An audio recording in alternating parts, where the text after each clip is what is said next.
مفتی طارق مسعود speeches کو subscribe کریں۔ کہ اللہ تعالیٰ نے فرمایا اس کائنات میں جتنی بھی چیزیں ہیں میں ان تمام چیزوں کی قسم اٹھا کے کہتا ہوں کہ یہ جو کلام ہے یہ جبریل کا لایا ہوا کلام ہے۔ اس پر میں نے بیان میں بات کی تھی کہ اس کائنات کا ذرہ ذرہ گواہی دے رہا ہے کہ یہ قرآن اللہ کا کلام ہے۔ یہ گواہی کیسے دے رہا ہے؟ اس لیے کہ یہ کائنات بتا رہی ہے کہ بنانے والے نے اسے کسی خاص مقصد کے لیے بنایا ہے، اور وہ مقصد انسان کی آزمائش کے علاوہ کچھ بھی نہیں ہے۔ ہر چیز ہمارے لیے بنی ہے، ہر چیز۔ دو ہی نظریہ ہے نا، اتفاق سے بن گئے یا کسی نے بنایا ہے۔ اتفاق سے ایسا بن نہیں سکتا، اتنا عجیب و غریب اتفاق ہو نہیں سکتا۔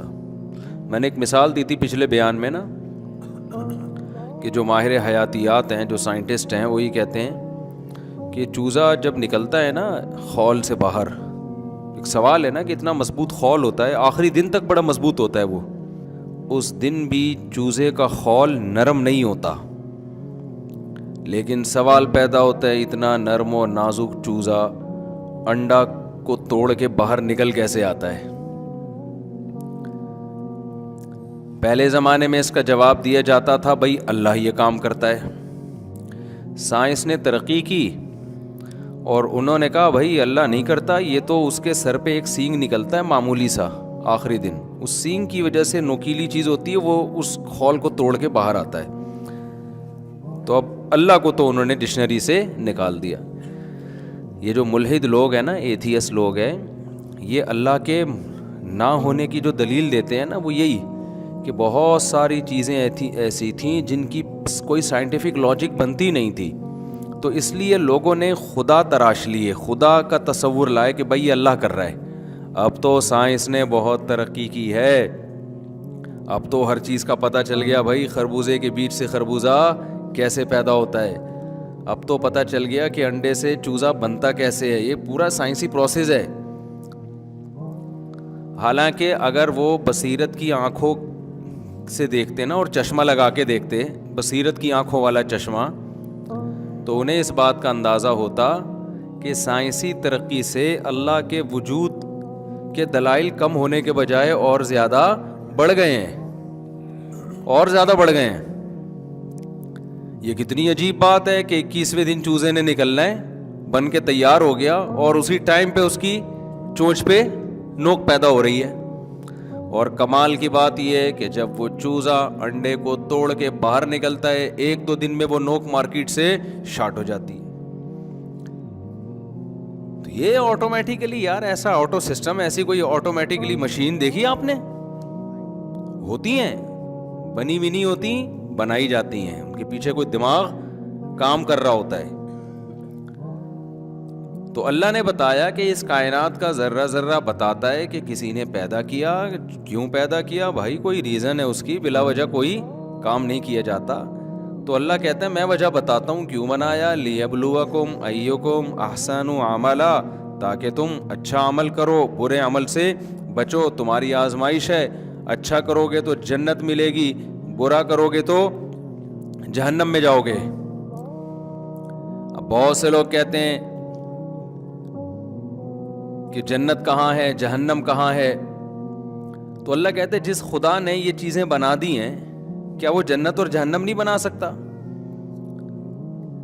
آپ کہہ سکتے ہیں جی ہماری تو دسترس میں ہے ہی نہیں، ہمارے تو حواس اس کو کیچ ہی نہیں کر پا رہے ہیں۔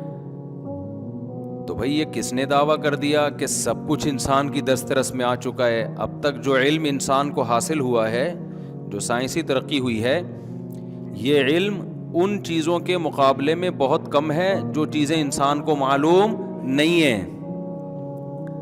جو معلوم نہیں ہے نا، ان کے مقابلے میں یہ بہت کم ہے۔ تبھی قرآن کہتا ہے وَمَا أُوتِيتُم مِّنَ الْعِلْمِ إِلَّا قَلِيلًا، کہ تمہیں علم بہت تھوڑا دیا گیا ہے، بہت تھوڑا۔ کتنا تھوڑا یہ بھی بتاتا ہوں میں۔ یہ آیت کب نازل ہوئی؟ یسألونک عن الروح، لوگوں نے آ کے نبی صلی اللہ علیہ وسلم سے سوال کیا, یا رسول اللہ روح کسے کہتے ہیں؟ ہماری باڈی میں روح ہے, ہم زندہ ہیں, باڈی سے روح نکل گئی, ہم مارکیٹ سے شارٹ ہو گئے. حالانکہ پورا غفار بھائی, ستار بھائی, وسیم بھائی پورے کے پورے ویسے ہی ہوتے ہیں. اب یہ روح کیا ہے؟ حیات کیا ہے؟ حیات کو اب تک ایکسپلین نہیں کیا جا سکا ہے. انسان سمجھ ہی نہیں پائے یہ زندگی ہوتی کیا ہے. یہ جو ڈاکٹر سے کسی سے آپ پوچھ رہے ہیں وہ خود نہیں ایکسپلین کر سکتا, ڈیفائن کر سکتا کہ پتہ نہیں کیا ہے یہ, بس ہے. بس میں اکثر ایک بات بتاتا ہوں نا, بچہ جب ماں کے پیٹ میں ہوتا ہے نا تو ڈاکٹر کہتے ہیں جب اس کا ہارٹ چلنا شروع ہو جائے تو اس کو وہ زندگی سے تعبیر کرتے ہیں. میں نے ایک ڈاکٹر سے یہ بات سنی ہے کہ ہارٹ حرکت کرتا ہے تو بلڈ سرکولیٹ کرتا ہے اور دماغ میں بلڈ جاتا ہے جس سے کرنٹ پیدا ہوتا ہے دماغ میں, اور اس کرنٹ کے ذریعے دل حرکت. ابے آئنسٹائن فرما کے چلے گئے نا, آئنسٹائن, یہ لوگ اپنے سائنسدانوں کے نظریات ہی کو پڑھ لینا تو خدا سمجھ میں آ جائے گا.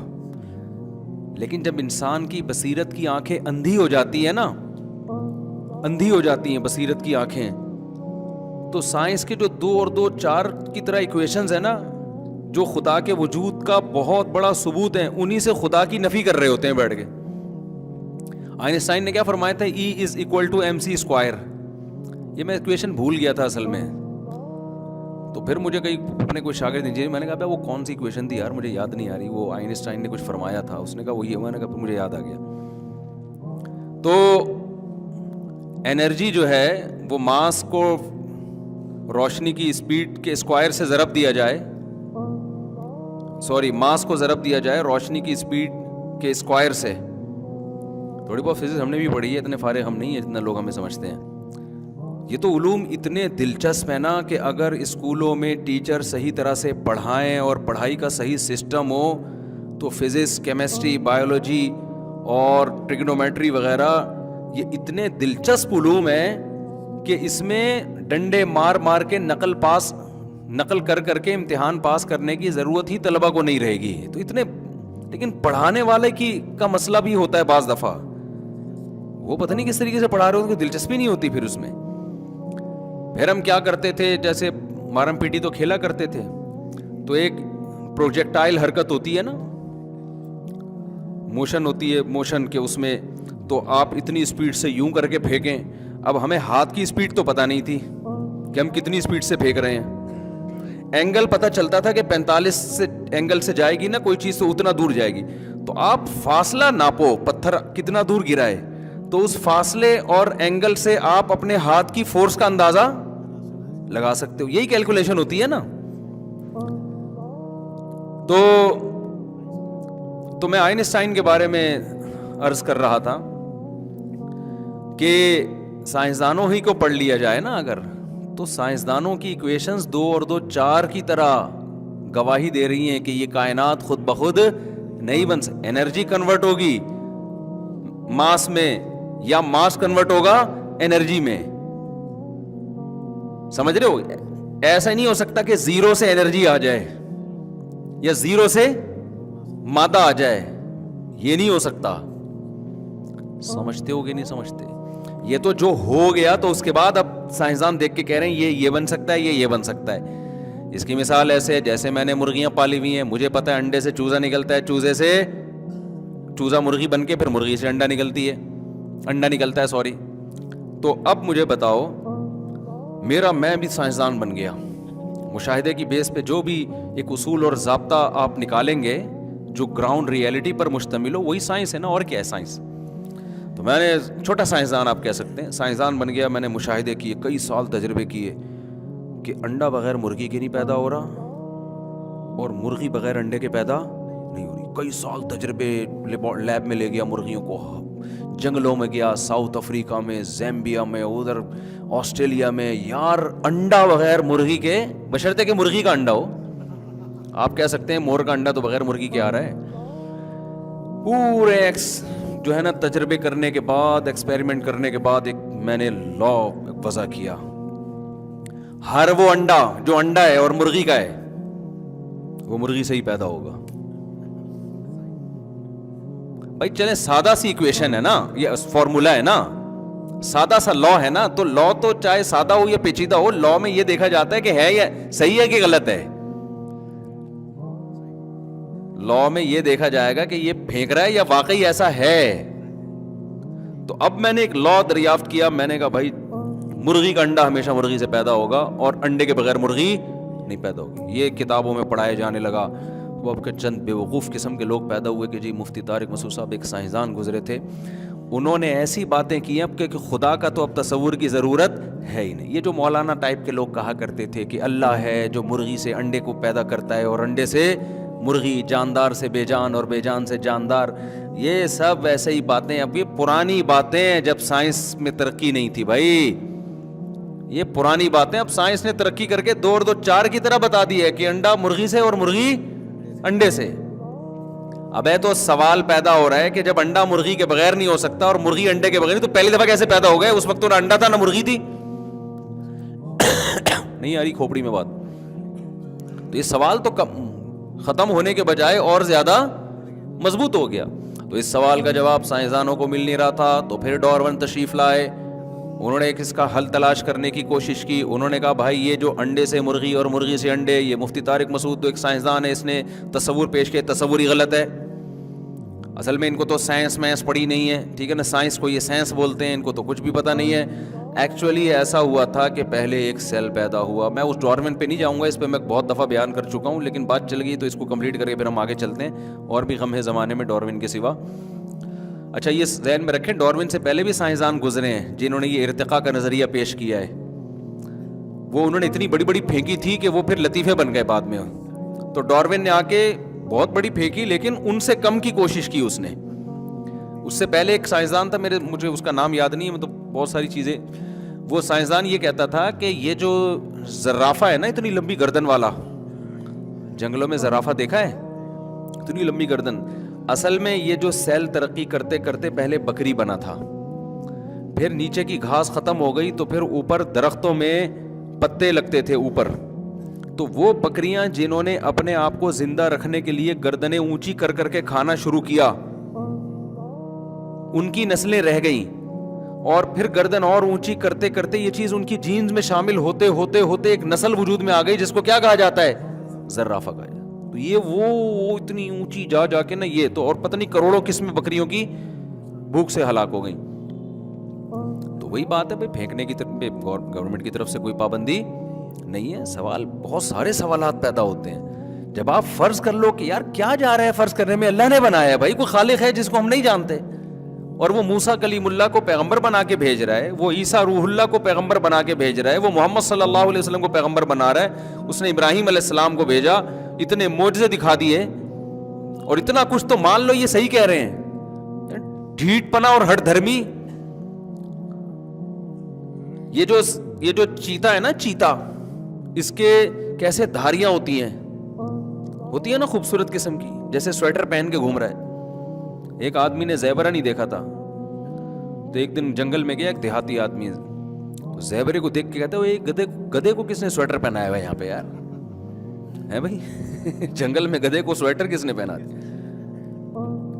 زیبرا کراسنگ, جو زیبرے کی دھاریاں ہوتی ہیں اور یہ جو چیتے کے ہوتی ہیں, اب یہ کیسے بن گئی یار, اتنے خوبصورت کلر, اتفاق سے ہونے والی چیزیں, کو رنگ کے ڈبے گرے اور دیوار پہ کلر ہو جائے, آڑے ترچے ہوں گے نا. ابے ہمارا مور دیکھ لو آ کے یار, زیبرا تو میرا مور دیکھ لو, روزانہ پر پھیلا کے بیٹھا ہوا ہوتا ہے. جب بھی میں اس کو دیکھتا ہوں میں یہ لفظ ضرور زبان سے بولتا ہوں, کوئی بھی میرے سامنے, کہ خدا کی قسم یہ خود بخود پیدا نہیں, اتنا کلرفل اور اتنے خوبصورت کلر اور اتنے خوبصورت انداز سے اس کی پینٹنگ, ایسے لگتا ہے باقاعدہ گھنٹوں گھنٹوں بیٹھ کے پینٹنگ کی گئی ہے. جب وہ پر کھول کے کھڑا ہوتا ہے نا مور, اس کے جو تاج بنتا ہے بیچ میں, اور اس کے جو خوبصورت تاج, گھنٹوں گھنٹوں بیٹھ کے پینٹنگ کی گئی ہے, تب یہ وجود میں آیا ہے. سمجھتے نہیں ہو میرا خیال ہے بات کو, تو نہیں تو اچھے بھی سمجھ جائیں گے جب ہم مر جائیں گے نا, تو ہمارے اچھے بھی سمجھیں گے. فرعون کے اچھے سمجھ گئے تھے نا, جیسے ہی غوطہ کھایا تھا اس نے. بہت سمجھایا موسیٰ علیہ السلام نے کہ تو رب نہیں ہے، جس نے تجھے پیدا کیا وہ رب ہے. اس نے کہا کوئی پیدا کرنے والا نہیں ہے. اور ملحد لوگ کہتے ہیں کہ کہاں ہے وہ رب، نظر کیوں نہیں آتا. یہ ساری باتیں فرعون نے بہت ڈیٹیل سے کی ہیں. فرعون تو طنز میں یہ بھی کہا کرتا تھا یا حامان ابن لی سرحن، اے حامان اے میرے وزیر جا یار ایک ذرا سیڑھی لے کر آ، اطلع الی الہ موسیٰ، آسمان تک سیڑھی لگا ذرا میں چڑھ کے دیکھوں موسیٰ کا رب ہے کہاں، ہمیں تو کوئی نظر نہیں آتا. وہ آتا کیوں نہیں ہے سامنے؟ آج بھی ایتھیسٹ لوگ یہی بکواس کر رہے ہوتے ہیں، آتا کیوں نہیں، خدا نظر کیوں نہیں آتا. وہ بھائی نظر آ جائے گا تو پھر آزمائش کہاں رہے گی؟ نظر آ گیا تو پھر تو فرشتوں کو تو اللہ نے دل میں یقین ڈال دیا نا، وہ تو برائی کرتے ہی نہیں ہیں. آزمائش یہی ہے نا کہ کھوپڑی استعمال کر کے خدا پر ایمان لے کر آؤ، ظاہر پرست مت بنو.